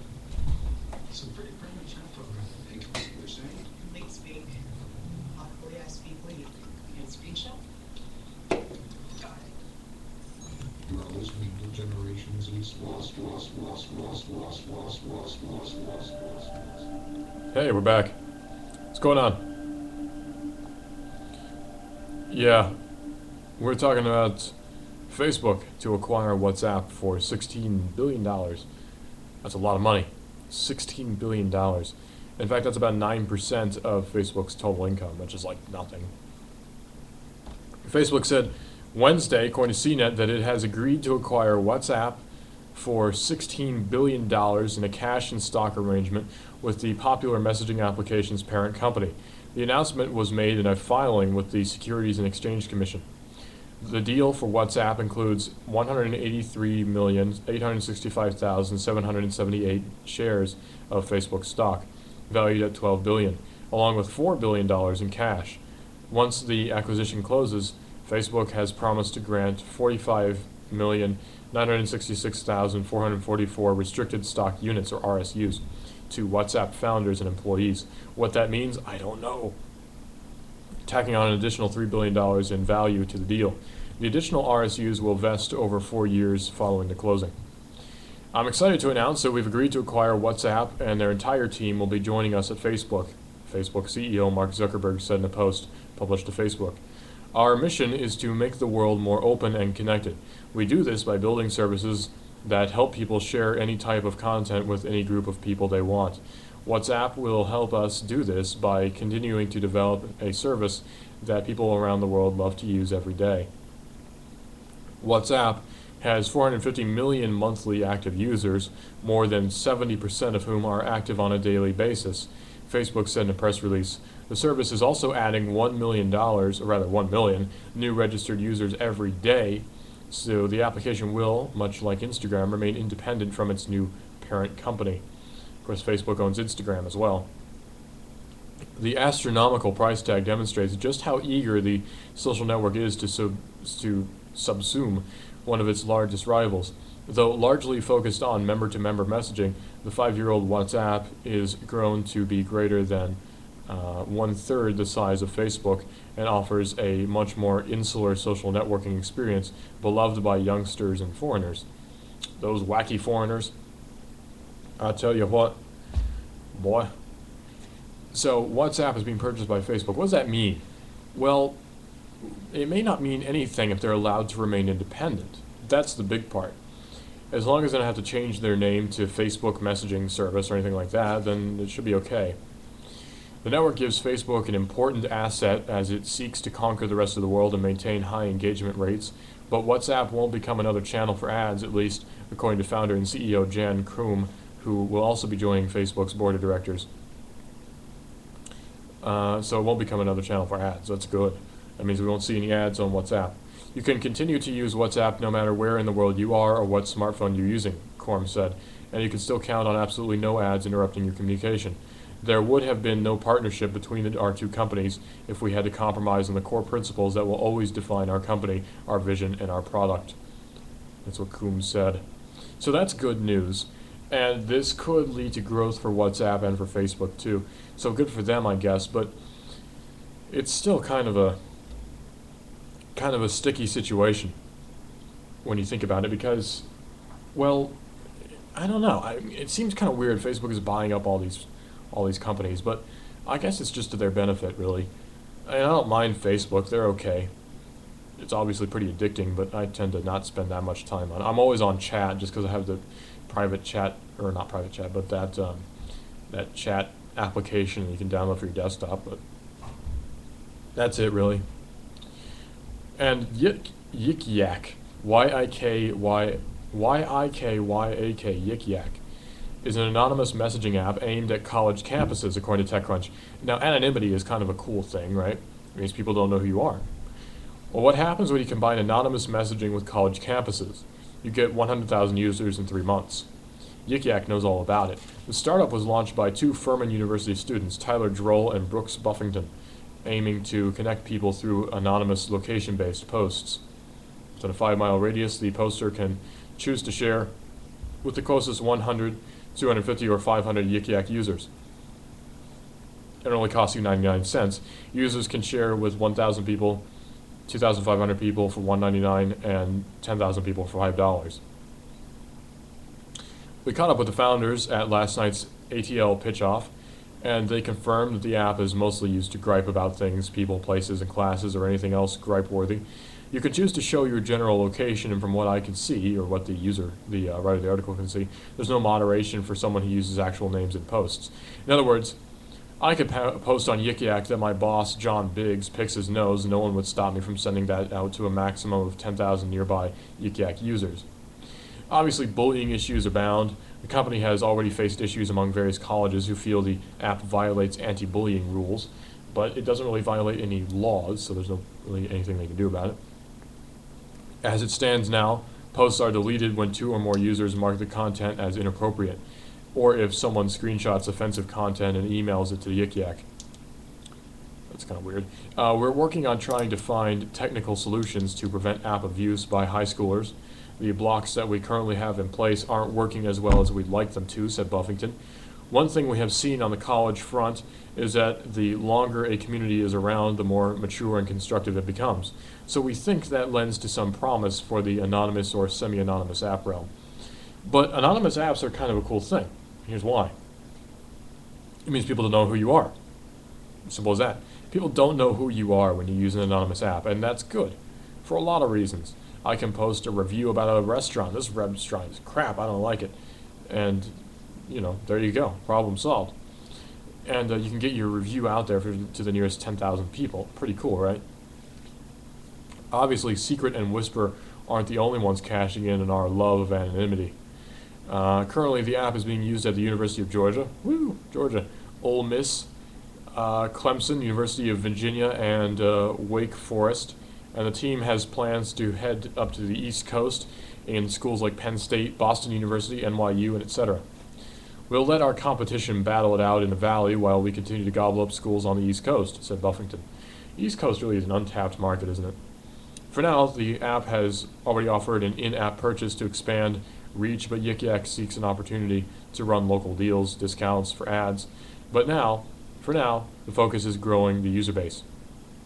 Yik Yak has seen investment from Atlanta Capital in the form of a $20,000 convertible note. Nice. So that's some cool stuff right there. And on the topic of phones, I don't have one right now, but I'm getting one pretty soon. It's in the mail. Phones tend to discharge their batteries pretty quick. On the one hand, it's easily solvable by charging it, but on the other hand, why not make a better battery? Or a better way of charging? According to ZDNet, Qualcomm is working on just that. Qualcomm's Quick Charge 2.0 offers 75% faster charging, according to ZDNet. He says, I don't know about you, but I get a little anxious when my battery goes down to around 20% and I break out in a cold sweat when it is below the 10% mark. At this point, I know that I'm going to have to find a charging point, and that my device is going to be tethered to it for some time. Yeah, that's a problem, isn't it? Well, enter Qualcomm's Quick Charge 2.0 technology, the next generation of fast charging technology for smartphones, tablets, and larger mobile computing devices like slim notebooks. It works by using an intelligent system to shunt as much as 60 watts of power down the system cord and into the battery, as opposed to around the 9 watts that most chargers are capable of putting out. The results are quite astounding, and they have comparisons. Well, are you interested in that? Well, Qualcomm will start selling Quick Charge 2.0 later this year, and it'll be backwards compatible with all smartphones and tablets fitted with a Qualcomm Snapdragon 800 processor, as this has the necessary circuitry to control the charging. Qualcomm hopes to take things further by integrating Quick Charge 2.0 technology into standard micro USB AC/DC wall chargers. These chargers will look and work like standard chargers, but will be able to deliver quick charge to compatible devices. Qualcomm claims it is already working with the leading AC/DC chipset suppliers and their AC/DC power supply partners to fully enable the power supply ecosystem. Very interesting technology and worth keeping an eye on for sure. So quick charging of a smartphone, of course, doesn't have to be a smartphone. It could be a GPS device. It could be anything at all. Anything that uses a lithium-ion battery. So we could be talking about, laptops. What else? Bluetooth headsets, all that sort of thing. So this could be very, very cool, especially for us, the consumer, obviously, because we want our batteries to charge faster. This is an example of a company obviously looking out for the consumer. Why else would they want to develop this? Well, Philips is helping the consumer, but also in a way that helps them. Philips is using LED lighting to help supermarket customers find products, according to Gizmag. You're wondering where your local supermarket keeps its whole wheat flour? Well, no, because my mom's gluten-free, so we don't eat whole wheat. Thanks, Mom. Well, soon an app on your smartphone may be able to guide you to that stuff. With a little help from the store's overhead LED lights and technology developed by Philips, the system incorporates LED bulbs that are installed in the existing overhead fixtures. Depending on the specific fixture in which it's placed, each of those bulbs will flicker at a different distinct rate. Although that flickering is too rapid to be detected by the human eye, it can be detected by the camera of a phone running the app. When a shopper wants to find a product, the app starts by ascertaining the person's location within the store based on the flickering signature of the fixture immediately overhead. It then assesses, or rather accesses, a map of the store and then proceeds to guide the user from the current location to that of the item. Because the app can tell where a shopper is at all times, it will also periodically present them with an electronic coupon or other information that applies to products that they're near, a feature which could be useful, annoying, or perhaps both. Shoppers can additionally access recipes in the app and then get ingredients using it as an efficient route through the store, using as efficient a route to the store as possible. Philips is currently testing the system at several supermarkets. Similar technology has been explored by other groups, including a team from Pennsylvania State University and Hallin University in South Korea. So this flickering light stuff could be cool for stores for sure, but what about cities? Why not implement this technology in a city where you have this technology and you have the flickering lights? You could easily install them in the street lights, that sort of thing, for when it's dark out. Lights for when it's dark out, obviously. And you point your smartphone up there and you say, hey, I need to get to the Flatiron building or what have you. And it says, oh, you're here, which means this is here. And it directs you to the place. Seems pretty cool, right? And if it actually works, it's even cooler. That's kind of the cool thing. Or that's kind of the essential thing, is that it has to work to be cool. But hey, you know, what works, works, works, works. So we could be seeing this technology within just a few years. I mean, it's possible. There's no delay in releasing this, really, other than them testing it. So, neat stuff. This is a weird thing, though. The Spike S512 supersonic jet will have screens instead of windows, according to Gizmag. Well, that seems kind of weird, right? Why would you want screens instead of windows? Well, hear me out.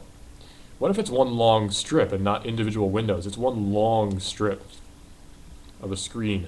Aircraft windows have always been a sticking point in the bid to go faster, cheaper, and safer, as well as creating drag. The additional structural support and parts required for windows add weight to the plane. Well, Spike Aerospace is set to overcome these problems by doing away with cabin windows altogether in its S512 jet, replacing them with video screens embedded in the interior walls. The S512 is expected to be the first supersonic business jet with a cruising speed of Mach 1.6 and a maximum speed of Mach 1.8. This will almost double the Cessna Citation X's top speed of Mach 0.935, which is 710 miles per hour. It will enable passengers to fly between New York and London in 3 to 4 hours instead of 6 to 7, and between LA and Tokyo in 8 hours as opposed to 14 to 16. In place of windows, the S512 will use video cameras on the fuselage to relay real-time panoramic video to the screens inside the cabin. According to Spike, passengers will be able to dim the screens when they need to sleep, and will be able to change the content on the screens.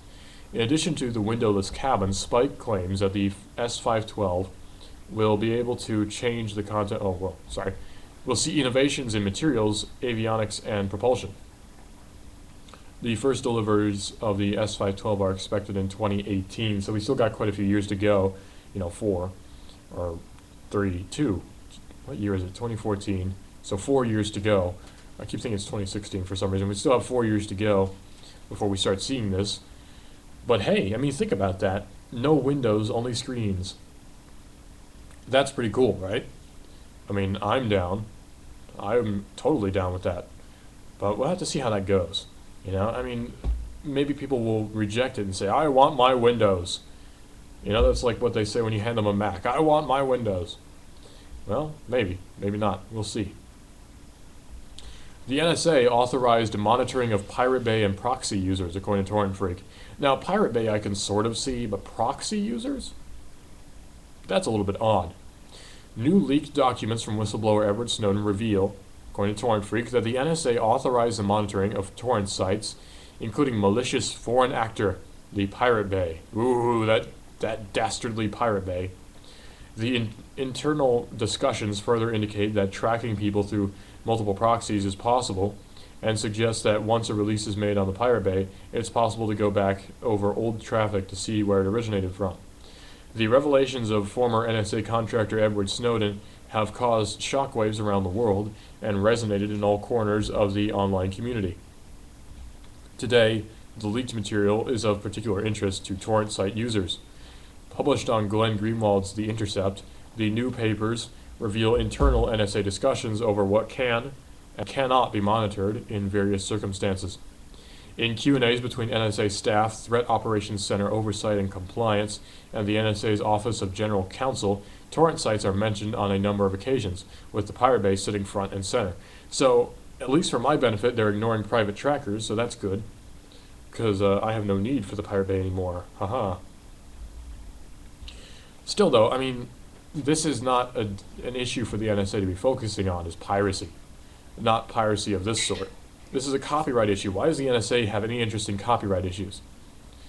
The first question concerns the querying of non-US based IP addresses which have been obtained from home soil. If we run across foreign malicious actors at home, spam, email, router, IDS logs, torrent sites, etc., we can bring those IPs here and use the SIGINT intelligence gathering by interception system to monitor these guys. The member staff asked. So they're saying, can we bring those guys' IP and log them and all that sort of thing and keep an eye on these people? It might be okay, NOC and OGZ responded, but wait for confirmation. The second instance came from a staff member asking questions over the monitoring of servers overseas, alongside the possibility that US citizens may be using them. Is it okay to query against a foreign server known to be malicious, even if there is a possibility that a US person can be using it as well? Example, thepiratebay.org, the NSA employee wrote. No problem, came the reply, but exercise caution. Okay to go after foreign servers which US people use, also with no defeats, but try to minimize to post only, for example, to filter out non-pertinent information, NOC and OGC wrote back. Wow. From the documents, it's clear that the NSA sees both the Pirate Bay and WikiLeaks as organizations that threaten US security through their distribution of US secrets. So, hold on. That means Torrent Freak is also a enemy of the state because they distribute secrets. You know, this stuff is supposed to be a secret. That means I'm an enemy of the state because I'm distributing secrets, right? I'm telling you guys about this stuff. So I guess I'm an enemy of the state now. Oh well. What are you going to do? I don't really feel any different as an enemy of the state. I feel about the same. I should get an award for being enemy of the state, right? Like, you know, they hand you this award. They bring in the big trophy. It has like a crosshairs on it. And it says, we award this enemy of the state award to Russell for being a consistent, persistent, and always a thorn in the flesh of the government. Here he is, the enemy of the state award. And they hand me the award, the jazz music plays, and I walk out on stage, I wave to everybody, and I say, hey guys, thanks for this award, I really do appreciate it. And I'm going to go into hiding now for the rest of my life because I don't want to be killed. So thanks, and I run out of there. Enemy of the State Award. Man, that'd be awesome. Well, from the documents, it's clear that the NSA sees both... Where did that come from? Sees both the Pirate Bay and WikiLeaks as organizations that threaten U.S. security through their distribution of U.S. secrets. What follows is a question which seems to suggest... that's what it says, that once a torrent has been released on the Pirate Bay, it's possible to analyze traffic sent before that release was made in order to trace the leaker. If a list of .mil passwords were released to the piratebay.org, can we go back into XKS Signet using a custom created fingerprint to search for all traffic containing that password in foreign traffic just before the release, the NSA worker asked. So what they're asking is, if we get this guy, we find out that there's a torrent out there of .mil passwords, which is passwords for .military sites, websites, can we track down who leaked those in the first place, who uploaded them? That's the question, and apparently the answer is yes. While many consider proxies as useful tools to mask their online activities, it has been presumed that organizations such as the NSA have the ability to track individuals using even multiple instances. The next set of questions skip over the mechanics of how that might be possible, with the clear implication that it is, and jump straight into what is permissible. So we can assume that it's totally possible to track people through multiple proxies. When an actor is posting to piratebay.org, a foreign web server, through multiple proxied hops, are we allowed to backtrace that communication even if it hops through US-based proxies? An NSA worker asked. In other words, backtrace the post from the piratebay.org to a Chinese-based proxy which it came through, a US-based proxy which it came through, and another US-based proxy which it came through, a Russian-based proxy, etc. Assuming you mean via SIGINT metadata, came the NOC response, then SPCMA trained supplemental procedures governing communications metadata analysis analysts will be able to use SPCMA enabled tools to chain through US-based proxies. It is not authorized otherwise. So even the NSA has their limits apparently. But if you're using a proxy, you better watch out because they can still find you. Gosh, even if you use a proxy, they can still get you. What a shame, man. Well, on the one hand, these discussions suggest that some kind of effort is being made to protect US citizens from NSA spying. On the other, it's fairly obvious that they are being swept up en masse, whether they like it or not. Furthermore, the odds of being caught up in the dragnet would only increase should US citizens dare to become involved in organizations like WikiLeaks or other torrent sites, including the Pirate Bay. Worryingly, WikiLeaks is not a torrent site, by the way. Worryingly, the threshold for becoming categorized as an associate of a malicious foreign actor appears to be lower than ever. So I could sneeze and sound Chinese when I do it, and I could be a malicious actor. You just don't know. Well, that about wraps up our time for Generation Z. The temperature presently is 66.1 degrees Fahrenheit. The NSA is really out of hand. Something's got to be done. And I'll see you tomorrow, Friday, for the beginning of our weekend on Generation Z. Don't forget to listen to David Toulis with Nuganomics.com coming up at 1 o'clock here on Copperhead 1240 WSDT Saudi Daisy, station where we bring you hard-hitting stuff, man. We talk about stuff that other places just don't want to touch. Thanks for listening, everybody, and don't forget to email me, generationz1240@gmail.com and at generationz1240 on Twitter. See you guys later, and drive carefully, will you? And enjoy the weather. See ya.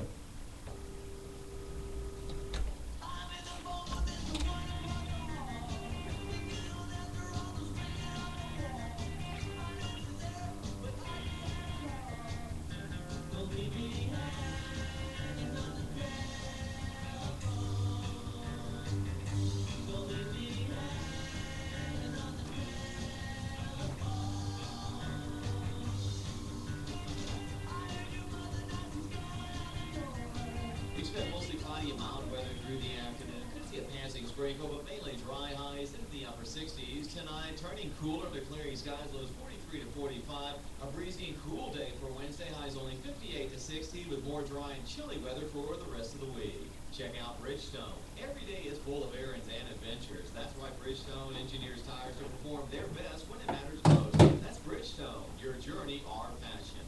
And I'm WDEF News Call Chief Meteorologist. Enjoy today. The Man Radio.